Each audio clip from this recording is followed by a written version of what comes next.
Okay, so picture this, right? You're out, you need a ride, and a bright pink taxi pulls up. That's Pink Ladies, a taxi service making headlines for its female driver-only policy. Today, we're going to take a deep dive into Pink Ladies, especially their move into Bradford.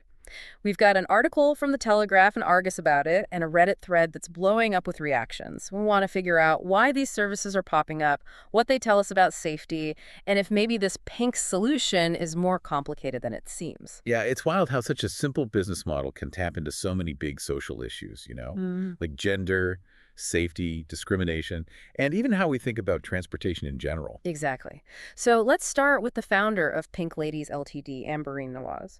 What really got me was she started this whole thing for a very personal reason. Oh, for sure. Personal needs often lead to the best innovations. So her daughter used to take taxis in areas with bad phone signal, and that worry any parent would feel gave her the idea for Pink Ladies. But she didn't stop at just painting the cars pink. She added things like a walk to your door policy, which is huge for peace of mind, especially at night. Plus, drivers update parents when they're driving younger passengers. Right, those features directly address concerns people, especially women, have about regular taxis. It's about feeling safe during the entire journey, not just the ride itself. Absolutely. Speaking of which, let's get into that Reddit thread about Pink Ladies coming to Bradford. It's like a mini public opinion poll, and honestly, it's pretty eye-opening. What stood out to you in those reactions? Well, there's a lot of relief, especially from women sharing their stories about why a service like this is so needed. Like, there's this story from a transgender woman who had a driver make totally inappropriate comments, and another woman talked about a driver asking for her number and saying he should stop by her house later. These aren't isolated incidents, Right. they're part of a bigger pattern. Exactly. It shows that the fear many women feel isn't made up. It comes from real experiences. And those comments can make the idea of a female driver-only service really appealing. What those Reddit comments show is that for many women, it's not just about the extreme cases of assault. It's about the everyday anxieties, feeling objectified or unsafe when they're trapped in a car with a stranger. You're so right. It's about feeling safe in those situations. But the Reddit thread also had some different perspectives. Some users were saying the company's success is only because of religious reasons, like it's just about keeping men and women separate. It's important to acknowledge that viewpoint, for sure. It reflects what some people believe. However, to say religion is the only reason for the service's success is way too simplistic. I mean, while some might choose it for religious reasons, we can't ignore how appealing it is for safety reasons, and that's across all backgrounds. Yeah, that makes sense. So we have these individual stories, but are these isolated incidents or are they signs of a bigger issue? Do the stats back up the idea that women are more at risk in taxes? That's where the data comes in. Research shows over and over that women are way more likely to be victims of sexual assault. And taxis, because they're enclosed, can create that heightened sense of vulnerability. It's the same feeling Amberine had, that uneasiness when someone you care about is alone in a taxi with a stranger. And it's not just young women either. Remember she talked about how popular her chaperone service is for elderly clients. Yeah, that definitely points to a wider sense of vulnerability. It goes beyond just one group of people. Exactly. The need for safety goes beyond age, gender, or other categories. It's basic human need, and Pink Lady's success shows there's a gap in the market that regular taxi services haven't filled. Which brings us to a tough question. Is having only female drivers discriminatory? Is it like good discrimination? Or does it cross a line? The Reddit thread was totally split on this. Yeah, this is where things get interesting. Legally, in the UK, the Equality Act is designed to stop discrimination based on things like sex. But the law does make exceptions, especially for services that focus on safety and well-being. Think about women-only gym hours. They exist because they address specific needs around safety and comfort.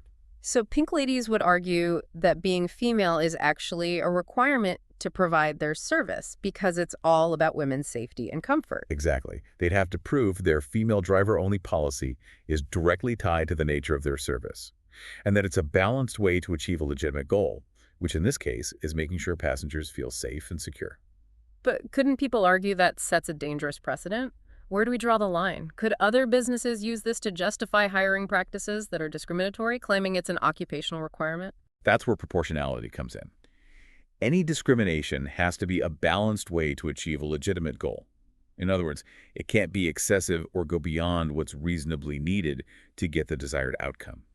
Courts would really scrutinize Pink Ladies' policy to see if it truly meets those criteria. I can see this getting complicated. What kind of evidence would Pink Ladies need to show to back up their argument? They'd likely need strong evidence.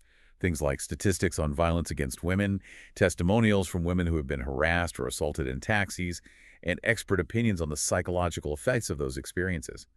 Their goal would be to demonstrate that their policy is a reasonable and necessary response to a real problem. It sounds like building a successful legal defense would take a multi-pronged approach, using legal arguments, social insights, and real-world experiences. Absolutely. It's not just about citing laws. It's about understanding the social context, the realities women face when they feel unsafe, and how a service like Pink Ladies aims to address those concerns.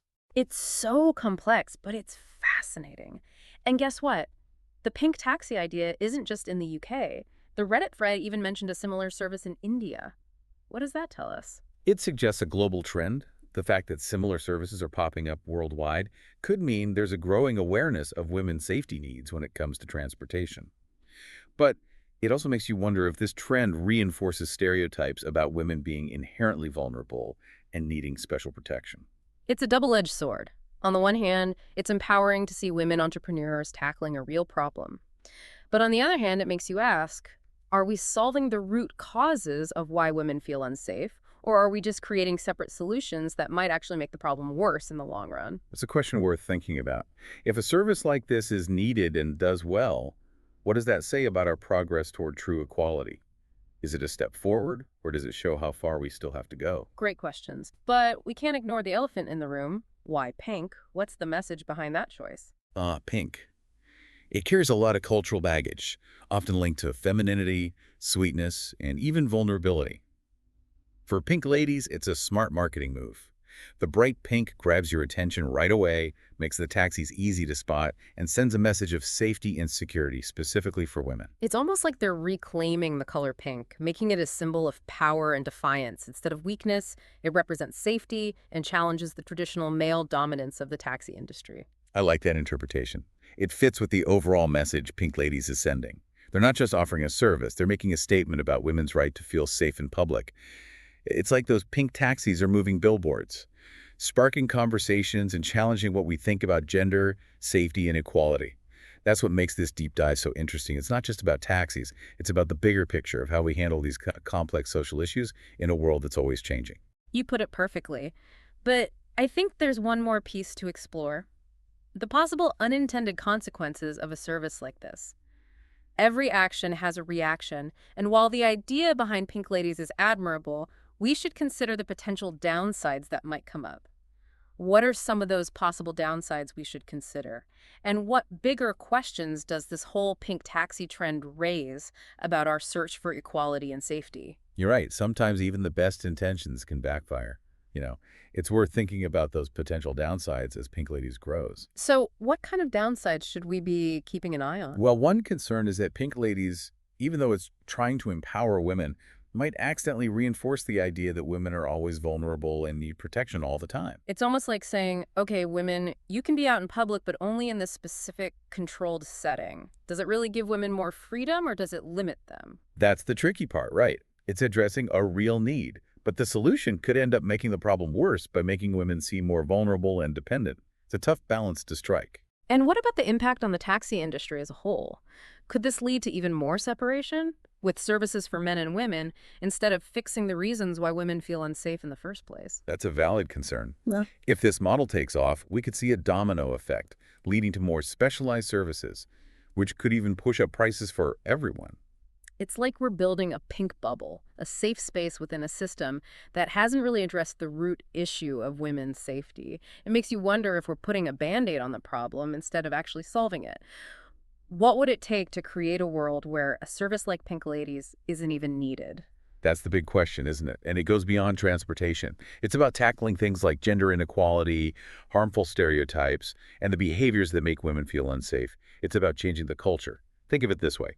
If a service like Pink Ladies is doing well, it means there's a gap in how our society handles safety and equality. It's a sign that we need to step up, not just for women, but for everyone. I see what you mean. It would require a real shift in attitudes and behavior. It's about challenging those who say women are overreacting or being too sensitive when they talk about safety concerns. We need a culture where everyone respects each other and takes responsibility for their actions. Absolutely. And maybe services like Pink Ladies, even though they're not perfect, can be a starting point for those bigger conversations. They're shining a light on a problem that's been swept under the rug for too long. Okay, so let's get back to those legal issues we talked about earlier. I'm curious about how Pink Ladies will handle the UK's Equality Act, especially the part that prohibits discrimination based on sex. Could their hiring policy get them into hot water legally? It's definitely something to watch. But remember, the Equality Act has some exceptions. One of them is the occupational requirement provision. Imagine a situation where, say, an elderly woman prefers a female caregiver for personal comfort or religious reasons. This part of the law acknowledges that some jobs might require specific characteristics if they're truly essential for the role. So Pink Ladies could argue that being female is a genuine requirement for their service because it's all about making women feel safe and comfortable. Exactly. They'd need to prove their policy is directly connected to the core of their service, and that it's a proportionate way to achieve their goal of passenger safety and well-being. The idea isn't to exclude men for no reason, but to create a service that addresses a specific need. But couldn't this open the door for other businesses to justify discriminatory hiring practices, saying it's an occupational requirement? How do we know where to draw the line? That's where proportionality comes in again.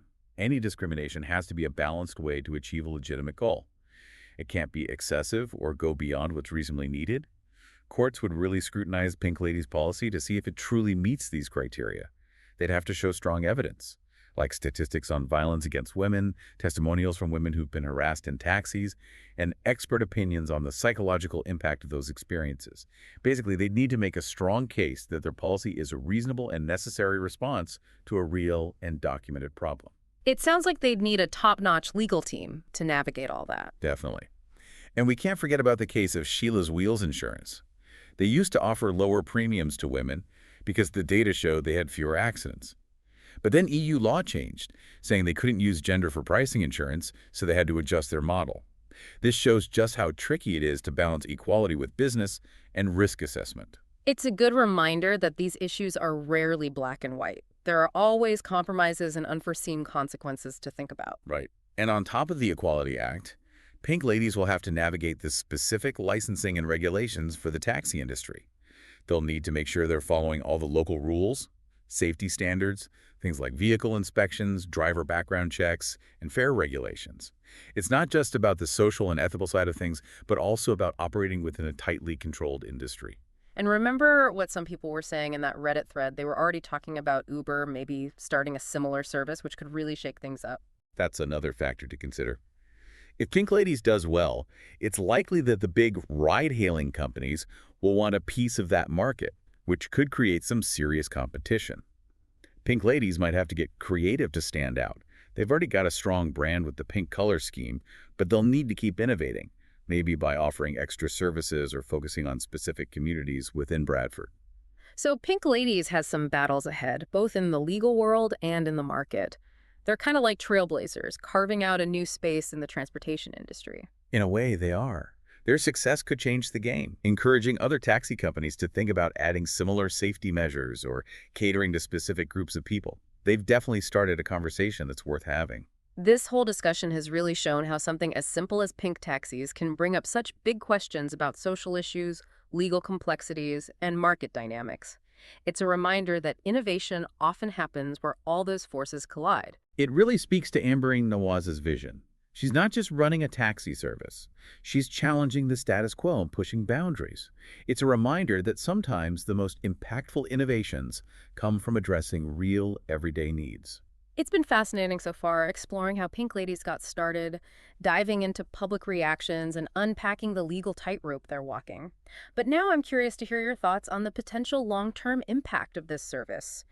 Could it actually help create a society where women don't feel they need these kinds of specialized services? Or could it create new challenges? What's your take? It's a tough one, for sure. There are no easy answers. On the one hand, Pink Ladies is filling a real need, no doubt. It gives women a choice, a sense of control in situations where they might otherwise feel vulnerable, and that's a good thing. But like you said, it's more complicated than that. We can't ignore the possibility that this just reinforces the idea that women always need protecting. which doesn't really help when we're trying to achieve true equality. You hit the nail on the head. If we just keep creating separate specialized services for women, we might miss the chance to fix the reasons why women feel unsafe to begin with. Right, so instead of just building these pink bubbles of safety, we should be asking, how do we change the whole environment? How do we get to a point where a service like Pink Ladies just isn't necessary? That's the ultimate question, and it's bigger than just transportation. It's about tackling those deep-rooted issues like gender inequality, those harmful stereotypes, and the behaviors that make women feel threatened. Look, if a service like Pink Ladies is successful, it's telling us that there's something wrong with how our society deals with safety and equality. It's a wake-up call for all of us. It's been on my mind this whole time. Maybe Pink Ladies can actually be what sparks those bigger conversations. It's already making people think about these things differently. I think so too. By focusing on this specific problem, it forces us to confront some hard truths about our society. It makes us think about what kind of world we actually want to live in. Do we want a world where separate is considered equal? Or do we aim for a world where everyone, regardless of gender, feels safe and respected? Those are some big questions. So what can we do? How can each of us play a part in building that safer, more equal world? It starts with us. We need to challenge those harmful behaviors when we see them. Support those organizations fighting for gender equality and promoting safety. And most importantly, listen to and believe women when they talk about their experiences. Creating change isn't just about grand gestures, it's about those everyday choices we make. I love that. It's about all of us stepping up and taking responsibility. Well, we've covered a lot in this deep dive into Pink Ladies, from the personal story behind it, to the legal challenges, to the bigger picture of women's safety and equality. It's clear that even something as seemingly simple as pink taxis can lead to some really deep and important discussions. Absolutely. And as Pink Ladies comes to Bradford and maybe even further afield, it'll be interesting to see the ripple effects, not just on transportation, but on these bigger societal conversations. This whole deep dive has been an eye-opener. Thanks for sharing your insights and helping us and our listeners really think critically about all this. The pleasure's all mine. And to our listeners, we encourage you, keep asking those tough questions, keep digging deeper, and keep these crucial conversations going. Because at the end of the day, creating a better world takes all of us.